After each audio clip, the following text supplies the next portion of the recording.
Reading for September 5th, entitled, The Battle Over God's Law. The works of his hands are verity and judgment. All his commandments are sure. They stand fast forever and ever, and are done in truth and uprightness.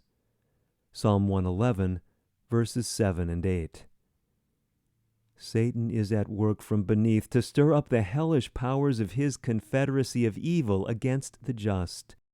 He imbues human agencies with his own attributes. Evil angels united with evil men will put forth efforts to harass, persecute, and destroy. But the Lord God of Israel will not forsake those who trust in him. Amid the strengthening of infidelity and apostasy, amid the pretended illumination which is the blindest presumption and delusion, there will be a light from the sanctuary above shining upon God's people. The truth of God will triumph. The commandments of God will be trampled underfoot as they were trampled upon by Satan in heaven. Unless God pours his converting power and grace upon the soul, there will be no attempt to oppose Satan, but men will be under his control, his willing captives. The enmity against Satan is put in man by God himself. God calls upon his people to occupy a distinct, decided position.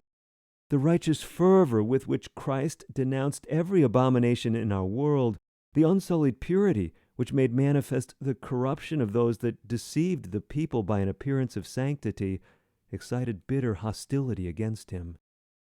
Today, the same attitude on the part of his people will call forth similar treatment. Every person will be arrayed under one of the two banners. The chosen and loyal will stand under the blood-stained banner of Prince Emmanuel, and all others under Satan's standard.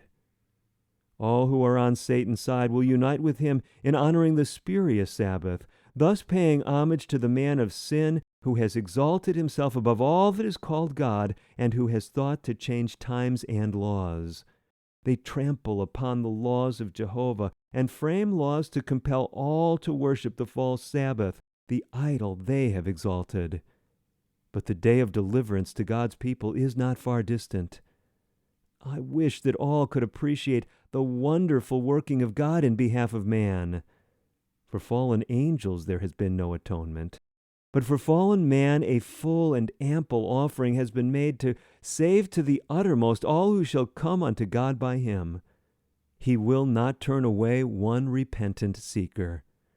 For verily, he took not on him the nature of angels, but he took on him the seed of Abraham, that humanity might reach humanity, and divinity lay hold upon divinity.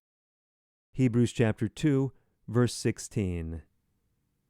Taken from letter 33, dated September 5th, 1892, to S. N. Haskell.